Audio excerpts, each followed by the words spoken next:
发财了，发财了！真是极品啊！这么多天然消土，刚穿越过来就遇到这种好事。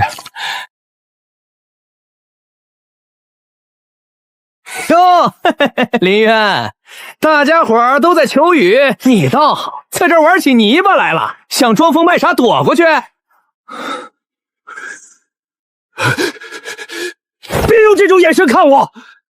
王老爷心善，宽限了你3天，明天日落前2两银子的地租少一个铜板，你和你妹妹就趁早卷铺盖滚出青山村。2两银子，赵管事，你睁大眼睛看清楚我手里这桶东西。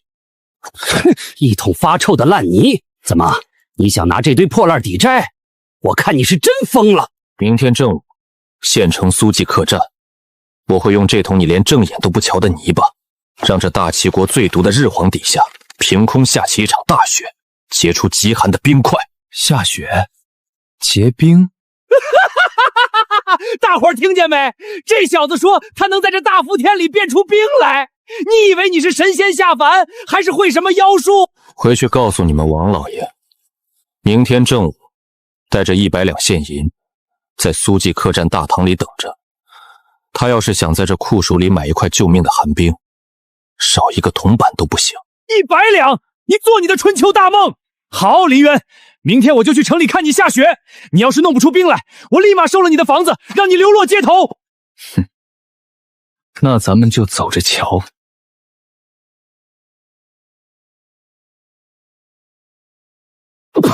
我们走，明天看他怎么死。哥，你可回来了！村里人说你跟王老爷家的管事顶嘴了，这可怎么办呀？咱们哪有银子交租啊？小雅别怕，哥哥不仅要把这租金还清，还要让你以后顿顿都能吃上大白馒头。哥，我不吃白馒头，我只要咱们一家人好好的。可是你弄这一桶泥巴回来干什么呀？小雅，这可不是泥巴，但在你哥眼里这叫消土，咱们可是要靠这东西发家的。消土？那是什么？说了你也不懂。小雅，去帮哥把灶台下面那些烧剩的草木灰，还有前天捡回来的碎木炭都找来。哥，找来了。仔细看好，接下来就是见证奇迹的第一步，过滤除杂。天哪，哥，这水怎么变干净了？这只是去除了杂质，草木灰里的碱性物质还能帮我们提纯。接下来生火，把火烧到最旺。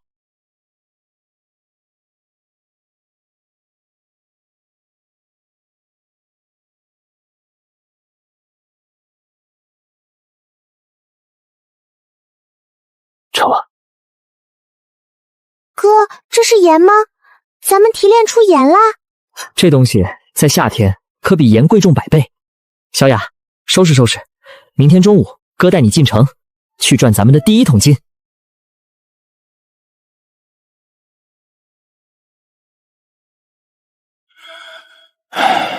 苏掌柜，你们这客栈到底还能不能待了？这大热天的，连一丝凉风都没有，简直是把人往死里蒸啊！就是啊，三娘，这鬼天气，谁愿意在你这火炉里受罪？你花钱去买点冰回来镇镇场子也行啊。哎呦，两位贵客快消消气，这大旱天的，冰块那都是天价，咱们这小本买卖哪里用得起那等金贵物件？后厨正用深情水冰着酸梅汤呢，马上就给两位爷端上来解解暑气。深情水顶什么用？喝下去没一会儿又是一身汗。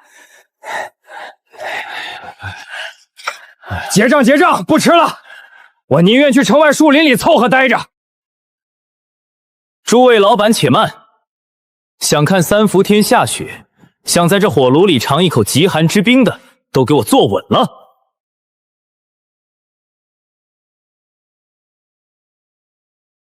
大伙快来看看，这青山村的疯子还真敢来！王老爷今天没空搭理你，特意派我来看看你这穷鬼怎么在这大伏天里变出冰来。你要是变不出来，今天你这大话可就收不回去了。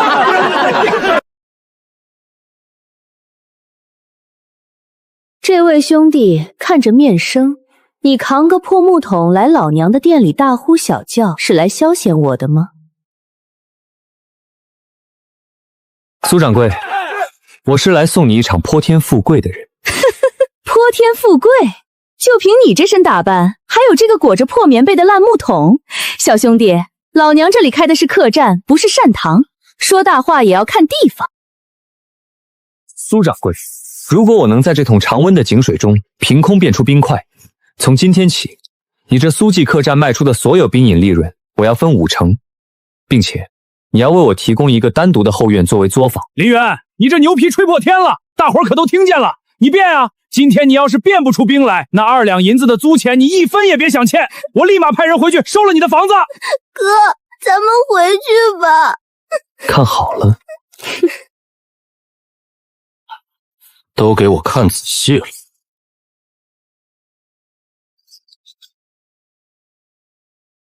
奇迹马上就到。寒气，你们快看，桶外面起白霜了，这怎么可能？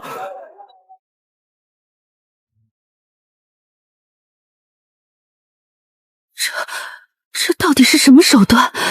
我说过，在这大齐国最毒的日头底下，我也能让它结出冰来。神迹，真的是冰，凉的，透骨的凉。赵管事，你刚才说，如果我变不出冰，你要立马收了我的房子。你这用的什么妖术？你还没给租钱呢。大旱之年，酷暑难耐，诸位老板都是这青山县有头有脸的人物。这第一碗急冰奔冰镇酸梅汤，底价5两银子，价高者得。5两，我出5两银子，给我喝一口，我要热疯了。10两，林少兄弟，10两银子我要了，谁也别跟我抢。15两，外加这块上好的和田玉，给我。成交。哥，这就赚到银子了。2两银子是本金和利息，剩下的8两赏给你家王老爷买口好棺材。记住，从今天起，我不欠你们王家1分1毫。带着你的银子，立刻从我眼前滚出去！算你狠，林渊，咱们走着瞧。林小兄弟，且慢。怎么，苏掌柜想反悔刚才的分成条件？怎么会？老娘是那种没眼光的人吗？只是你这么一碗一碗的卖，太暴殄天物了。这制冰的神技，如果只在这大堂里卖给几个散客，能赚几个钱？那依苏掌柜的意思呢？城北的知县大老爷那些达官贵人，才是真正有钱没处花。你手里有这等神技，从明天起，我苏记客栈独家包销，后院立马给你腾出来，赚来的钱不仅5分账，以后这县城里3教9流的麻烦，老娘随你摆平。好，苏掌柜果然痛快，这买卖我接了，但我有个条件。什么条件？我要你帮我把这卖冰赚来的第一笔钱立刻去买地。买青山村附近所有没人要的干旱绝收的贫瘠行地和盐碱地。买地？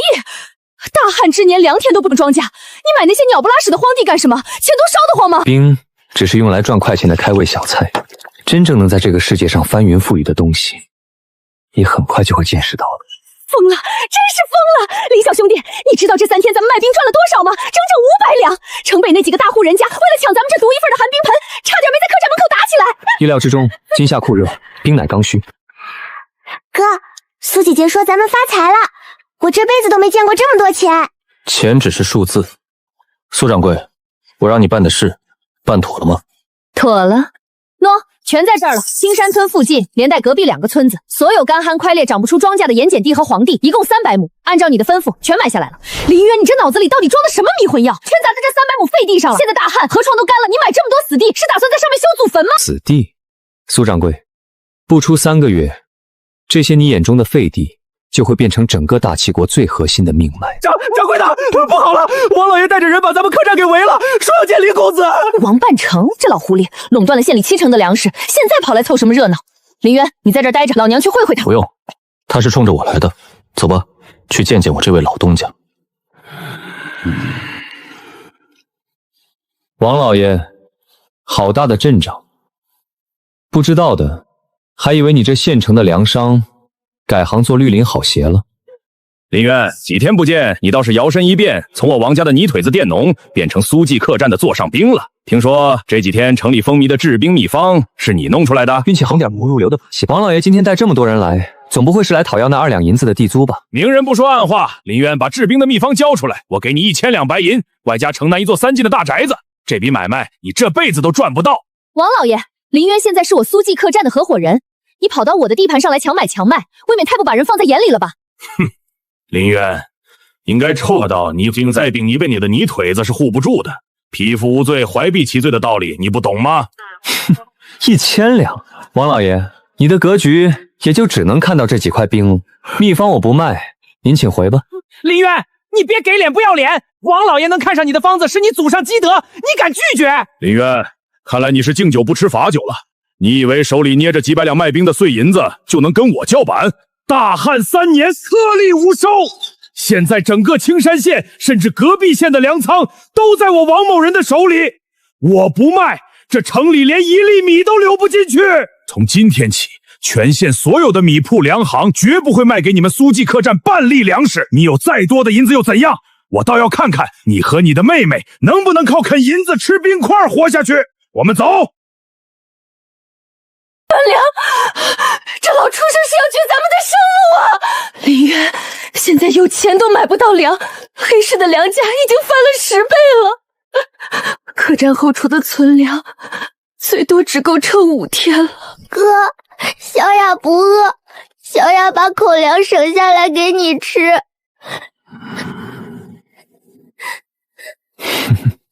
苏掌柜，去准备牛车，把咱们这几天制兵用剩下的那些废水和沉淀物一滴不剩的装桶，跟我去城外的废地。去废地干什么？都快断粮饿死了，你还有心思去管那些不庄稼的死地？去种地，去种出能把王老爷的粮仓彻底砸穿的粮食。林渊，你疯了吗？这地本来就旱，你还往里面倒这些臭烘烘的制兵肥药和粪水，这是嫌地死的不够透吗？这不叫粪水，这叫化肥。再配合制兵剩下的飞液，这是这个时代最顶级的氮钾复合化肥。什么化肥？就算是鲜肥，这地里没有水，种什么都是死啊！谁说没水？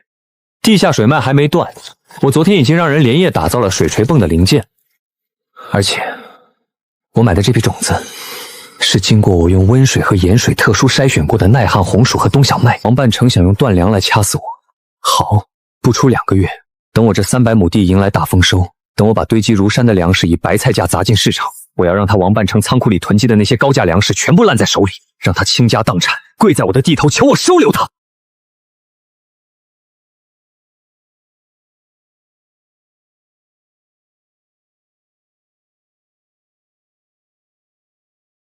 苏姐姐，我就说我哥是神仙吧，村里那些伯伯婶婶现在天天跑来给咱们家地球磕头呢。林渊，先别忙了，吃口饭吧，这是咱们客栈最后半袋小米熬的粥了。客栈的存粮彻底断了吗？断了，王老爷那个老王八蛋彻底封死了县城所有的运粮通道，现在面黑市的粮价已经涨到了10两银子1斗，咱们卖冰赚的钱就算全砸进去也买不了几天口粮。让它涨，它把价格抬得越高，摔下来的时候就会粉身碎骨。可是林渊，庄稼长得再好也得等成熟啊，这1个月咱们吃什么喝什么？地下水脉的水昨天就已经彻底抽不出来了。哟，这不是林大天才吗？听说你们苏记客栈已经揭不开锅了，怎么今天改吃草了？坏人，你们来干什么？干什么？王老爷慈悲，让我来看看你们饿死没有。林渊，不得不说你还真有点妖术，能让死地长出绿苗。可惜呀，昨天这地下水脉最后一点水也干了，你这些苗子不出3天就会全部枯死。王老爷说了，只要你现在跪着爬到王家大宅，把治兵的方子交出来，再把这300亩地无偿献给王家，他可以赏你们兄妹俩1人1碗骚水续命，否则你们就等着给这片破地陪葬吧。姓赵的，你少在这放狗屁！老娘就算是饿死，也不会要你们王家的1粒米，滚出我们的地！赵管事，你刚才说这地下水脉断了？废话，全县的井都干了，河底连淤泥都晒成了石头，你拿什么浇地？拿你的眼泪吗？哼，睁大你的狗眼看清楚，水往低处流那是常识，但今天我要让这水违背常识，倒流上天。大家伙听听，这疯子饿傻了，水倒流上天。你要是能让这干荷塘里喷出水来，老子今天就把这田里的泥巴全吃进去。开闸！这是什么动静？地龙翻身了！林渊，这到底是什么机关？这叫水锤泵，它能利用水锤效应产生的巨大压强，把水硬生生压上高坡。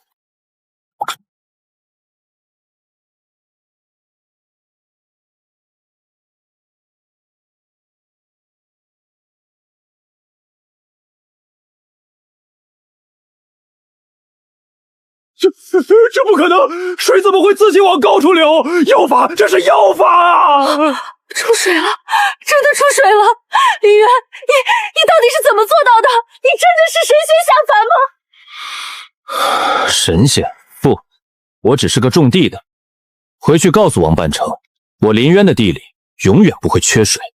我这里的庄稼，因为加了我的秘制底肥，成熟期比普通的粮食快1倍。再有半个月，这300亩地就会大丰收，让他好好守着他那堆高价粮食吧。半个月后，我会亲手砸穿他的粮仓，让他知道，在这青山县到底是谁说了算。疯子，怪我！我要去告诉老爷，出大事了！三娘，放出风去，就说苏记客栈得到了海外仙山传授的仙粮秘方，吃1两可抵3天不饿。我要在3天后在客栈举行一场仙粮拍卖会。仙粮？你上哪儿去弄仙粮？这世界上本没有仙粮，但只要操作得当，最不值钱的东西也能成为击溃王家资金链的最强武器。走，回客栈，咱们去给王老爷挖挖坑。林渊，你这葫芦里到底卖的什么药？这不就是把最便宜的粗麦子混着猪板油和一点点粗盐在锅里炒吗？苏姐姐，好香啊！哥炒的这个东西闻着就管饱。三娘，这叫高热量压缩干粮。在你们眼里，麦鱼和猪油是最下贱、最便宜的边角料，但在我眼里，它们是碳水化合物和脂肪的完美结合。什么碳水，什么脂肪？老娘只知道这东西又干又硬，咽下去拉嗓子。就这破玩意儿，你能拿去骗王半城那个老狐狸？他精得跟猴一样，尝一口就知道底细了。谁说我要骗他？三娘，做生意最高明的手段不是卖假货。这干粮虽然难吃，但只要吃下一小块，再喝下大量的水，就会在胃里迅速膨胀。再加上猪油提供的极高热量，一小块足以让一个成年壮汉一整天感觉不到饿。在饥荒年代，口味不重要，管饱才是王道。一会儿拍卖会上，你只需要配合我演一出戏。今天，我要把王半城手里最后一点流动资金全部榨干。听说了吗？林公子得了一张海外仙方的仙粮，吃一口能顶3天。要是真的，咱们就不用受王半城那高价粮的窝囊气了。仙粮真是滑天下之大科，大旱之年连草根都被吃光了，哪儿来的仙粮？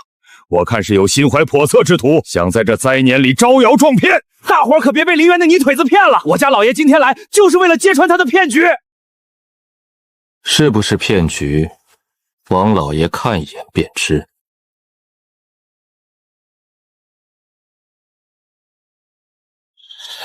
林公子，这就是你说的仙粮？这不就是一块干泥巴掺了点油吗？这能吃？林渊啊，林渊，我还以为你有多大能耐，弄了几块猪油钠饼就敢妄称仙粮，你穷疯了吧？小兄弟，你过来。大爷，吃下去，把水喝光。神仙爷爷，我饱了，我感觉浑身都是力气，我真的吃饱了。神迹，指甲盖大小的一块，竟然能让一个快饿死的人吃饱，这是真正的仙粮啊！林公子，这托盘里的仙粮我全包了，我出500两。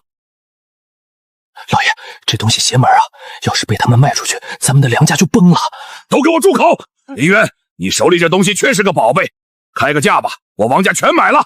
从今往后，这仙粮只能由我王家独家售卖。王老爷，我这秘方可是无价之宝，你那点银子恐怕买不起。5000两白银，这是我王家账房里目前所有能调动的现银。林渊，买你这个秘方，外加你不能再制作任何仙粮的承诺，你卖不卖？既然王老爷如此有诚意，那这鲜粮的生意就让给您了。算你识相。林渊、赵管事，带上鲜粮，我们走。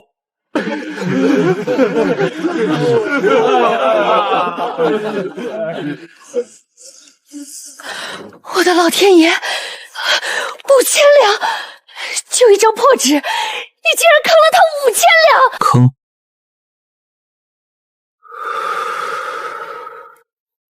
我给他的秘方可是货真价实的，只不过他为了买断这个秘方，掏空了王家所有的现银。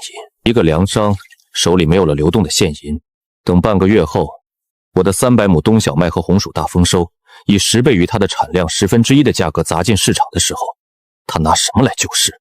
三娘，准备好这笔钱，半个月后，我要让王半臣跪在地上，把他王家100年基业拱手送到我面前。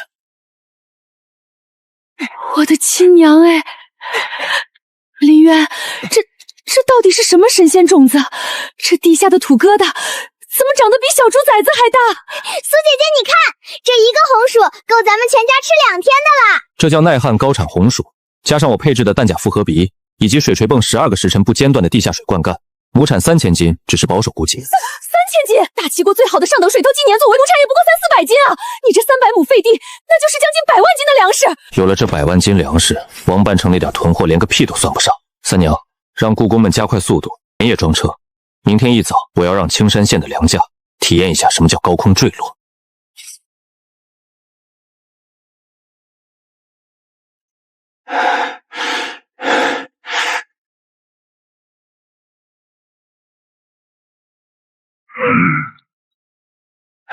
半个月了，赵管事，苏记客栈那边饿死几个人了？回老爷，那林渊半个月前在城外折腾了什么机关，之后就一直躲在乡下不敢露面，估摸着早就把最后一点口粮吃光了，现在指不定在哪儿啃树皮呢。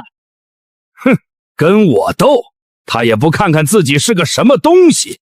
那个鲜粮的方子，咱们作坊这半个月赶制了多少出来？回老爷，按照您的吩咐，咱们把市面上的麦子和猪肉全收了，日夜赶工，做出了整整5万块鲜粮。现在大旱，外面黑市米价已经涨到了12两银子一制，那些灾民和散商根本买不起。咱们这鲜粮一推出，绝对能把全城的油水再狠狠刮一层下来。一群饿疯了的狗罢了，能翻出什么浪？传我的话，鲜粮定价1两银子1块。穷鬼吃不起就让他们饿死，那些有钱的富户为了活命，砸锅卖铁也得买。咱们王家这次要彻底把青山县的地皮都刮干净。老爷，不好了，天塌了，天塌了！混账东西，大清早的好丧呢，天塌下来有我王半臣顶着，出什么事了？慌成这样！粮食，苏记客栈门口全是粮食，堆得像山一样的粮食啊！放屁！全县的粮食都在咱们王家库房里，苏记客栈连颗老鼠屎都找不出来，哪来的粮食？是真的，是林渊，他用城外那300亩废地种出了100万斤的粮食，全是一种从未见过的巨大红薯和上等冬小麦。现在苏记客栈门口拉起了横幅，正在公开售粮。百万斤，这怎么可能？大旱之年，废地怎么可能种出粮食？他卖多少钱一担？一两银子一担，不管是谁，只要排队，绝不断供。1两，他疯了，他这是在砸盘，他是在要我的老命啊！老爷您别慌啊，他卖这么便宜，肯定是虚张声势。咱们王家家底厚，等他没货了，这粮价还是咱们说了算。老爷，您这是干什么？买空？我拿什么买？半个月前，那个小畜生用一张破鲜粮秘方，把咱们王家账房里整整5000两现银全部骗光了。我现在的银子全变成了库房里那些高价大米和一堆卖不出去的麦麸猪油渣。他从一开始就算计好了，他先抽干了我的现金流，然后用天量低价粮砸崩市场。我现在手里全是不值钱的死货，连1两现银都拿不出来，我被他活活套死了。青山县的父老乡亲们，不用抢，不用挤，我苏三娘今天把话撂在这儿，林公子的红薯和小麦管够1两银子一担，同购无期，绝不涨价。活菩萨！啊！苏掌柜、林公子，你们是救苦救难的活菩萨呀！我们一家老三有救了！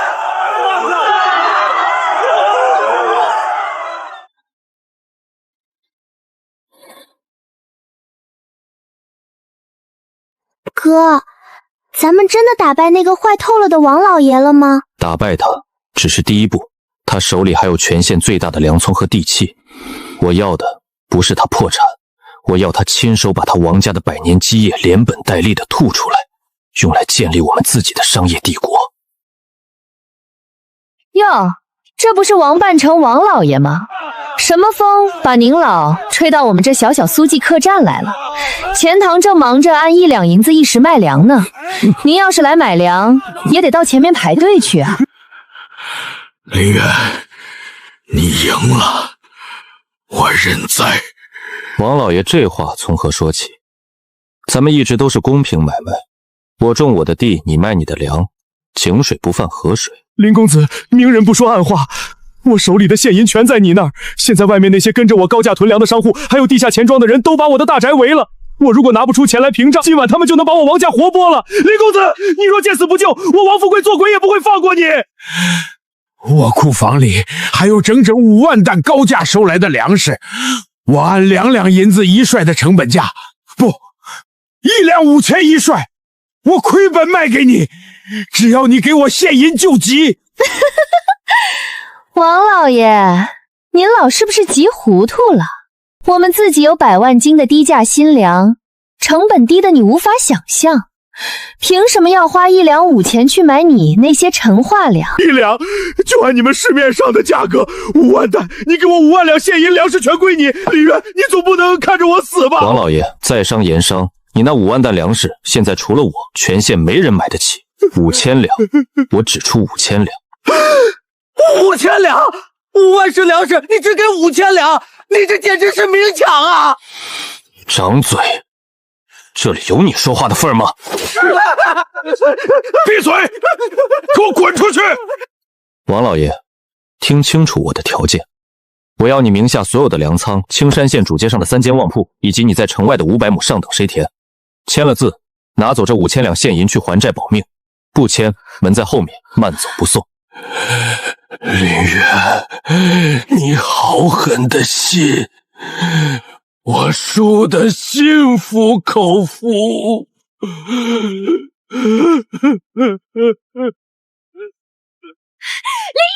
我的好兄弟，咱们发了！全县最大的粮仓、最好的铺面和水田全都是咱们的了。以后这青山县就是咱们苏记客栈的天下。三娘，这只是第一步，垄断粮食只是最低级的商业手段，真正的财富在于产业链的升级。产业链升级，那是什么意思？现在咱们手里有将近150万斤的粮食，这辈子都吃不完啊！王家库房里的那5万是粮食，大多是陈年旧粮，有的甚至已经开始发霉发酸了。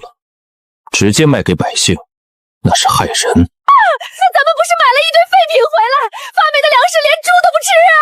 哼，谁说没用？三娘，在化学的世界里，没有废品，只有放错位置的资源。发霉的陈粮，淀粉已经开始糖化，正是绝佳的发酵原料。哥，发酵是什么呀？能做好吃的吗？做不出好吃的，但能做出让天下所有男人都为之疯狂的神仙水。三娘，去召集几10个可靠的工人。我要把那些发霉发酸的旧米全部酿成酒。酿酒？林渊，你这步棋算错了吧？咱们大齐国的酒那叫一个酸涩浑浊，那些文人雅士喝的米酒，度数低的跟水一样。陈粮酿出来的酒更是又酸又臭，谁会买？那是他们不会酿，我要酿的是能点燃的蒸馏酒，那是他们不懂什么叫蒸馏。我要酿出这大齐国从未有过的清澈如泉水、入喉吞火的极品烈酒。清澈如水，烈如火，这怎么可能？酒酿出来都是浑浊带糟的，难道你还能把酒里的水给抽干不成？三娘，看好了，今天我让你见识一下什么叫做真正的点水成金。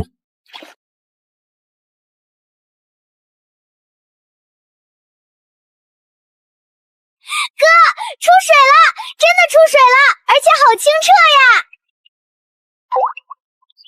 我的天，这酒香怎么会这么浓烈？光是闻一口，我都感觉脑袋有些发晕了。苏掌柜，尝一口。老娘在酒缸里泡大的，还能被你这几滴清水给醉倒了？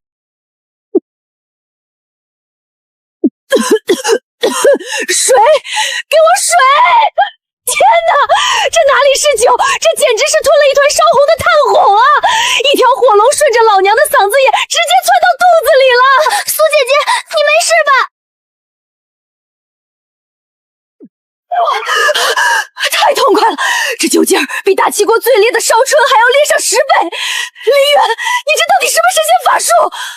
我说过，这叫蒸馏。酒竟然能点燃！我的老天爷，这真的是火啊！王家的5万石陈粮能提炼出至少10万斤这样的极品烈酒。三娘，粮食战我们赢了，现在准备好迎接第2场降维打击吧。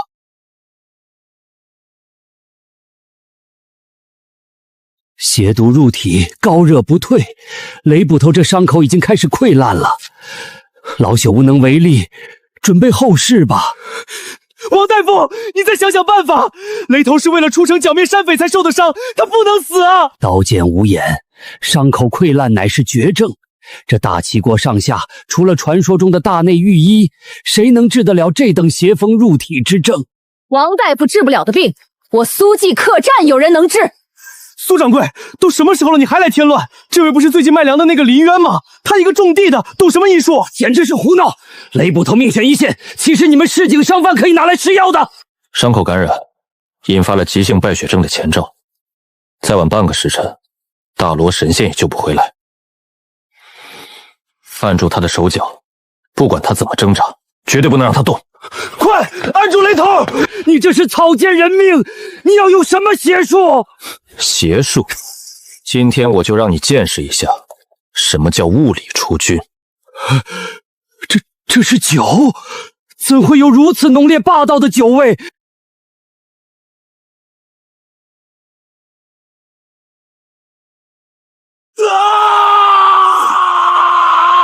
痛杀我也！雷头儿，忍住，忍住啊！邪风已经被我用烈酒烧死，半个时辰内，他的高热必退。用酒洗伤口，古书上确有记载，但大齐国的酒倒上去只会加速溃烂啊！你这到底是什么神仙酿？我没死。退热了，真的退热了！林公子，您是雷头的救命恩人，也就是我们青山县全体捕快的恩人。举手之劳。衙门兄弟们为了保境为民，经常刀头舔血。这坛神仙水就留在衙门，以后兄弟们受了外伤，用它清洗，可保不死。林兄弟，大恩不言谢。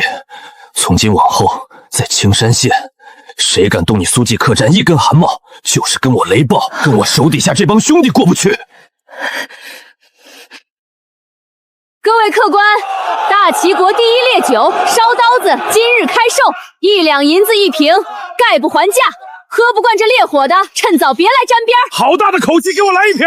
老子走南闯北，还没见过敢叫烧刀子的酒。好酒，这他娘的才叫酒，够烈，够劲儿！老子以前喝的那些，全喝都是马尿啊！再给我拿10瓶，我要带给兄弟们尝尝。给我来1瓶，我也要！别急。苏三娘，林渊，你们好大的胆子！青山县的酒水买卖历来是我们郑家的行当，谁允许你们在这儿卖酒的？给我砸！我看谁敢动！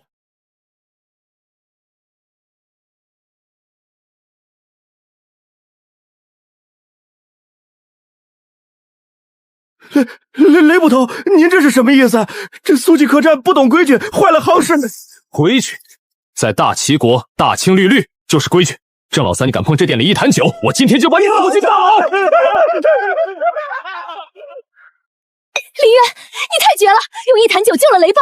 现在县衙的捕快成了咱们不花钱的看场护工，郑家那老东西这辈子都别想翻身了。酒只是抽干他们血液的第2步。三娘，酿酒剩下的那些大量酒脏，你都留好了吗？留好了，正准备按照你说的去城外建个养猪场，用酒糟喂猪呢。可是卖酒已经这么赚钱了，咱们为什么还要去养那种又脏又臭的猪啊？因为产业链必须闭环，酒糟喂猪，猪能生财，但更重要的是，大量的肥猪能提供大量的猪板油，配合咱们地里的草木灰，我要进行一场简单的造化反应。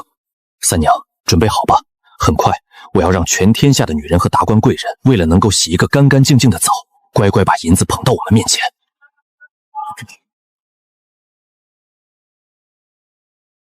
林渊，你这到底是在煮什么迷魂汤？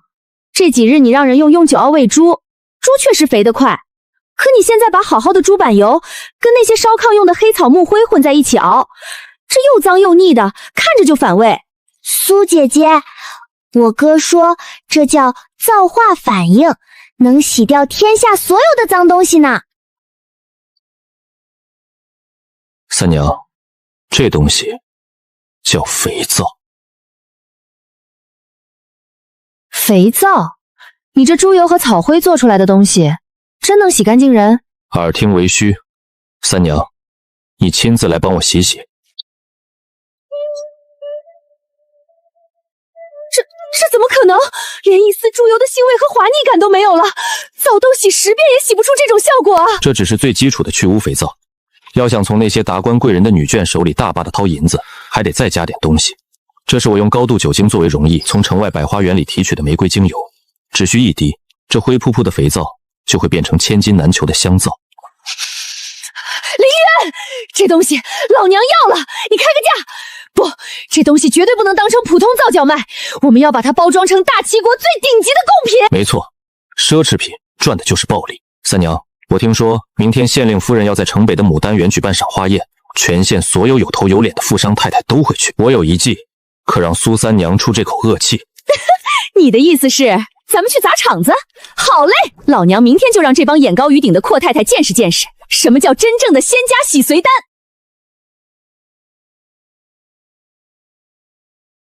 这可是京城今年最新进贡的流云锦，我家老爷托了天大的关系才弄到这么一匹，这料子最是娇贵，沾不得半点污秽。哎呀，夫人这身料子真是如同9天仙女下凡，咱们这穷乡僻壤的哪见过这等绝世的好东西啊！我的流云锦，这可是贡品！你个下贱的死丫头，你竟然毁了我的裙子！夫人饶命！夫人饶命啊！哎呀，全完了！这流云锦最忌油污，可惜了这100两银子的好料子啊！快，给我打盆水来，拿最好的澡豆来洗！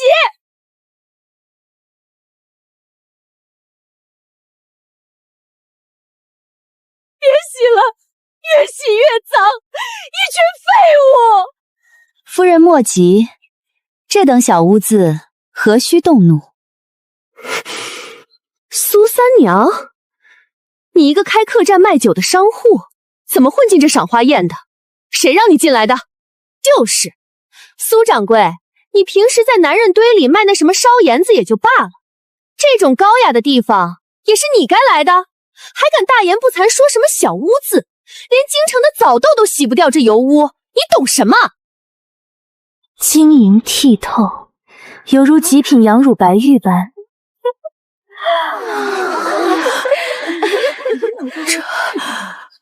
这是什么香料，竟如此沁人心脾？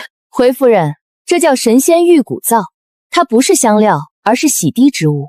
夫人这流云锦上的红油，只需用它轻轻一抹，保证光洁如新，且10日留香。吹牛！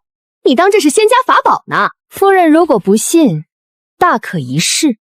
若是洗不掉，我苏三娘今天就把这寄客镇的招牌摘了，给夫人赔这件流云锦的钱。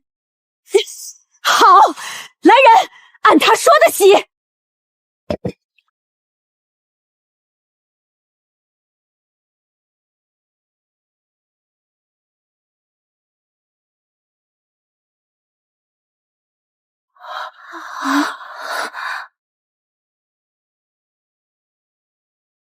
天哪，真的洗掉了，不仅洗掉了，这料子比新的还要滑溜，这神仙玉骨皂简直是神物！这怎么可能？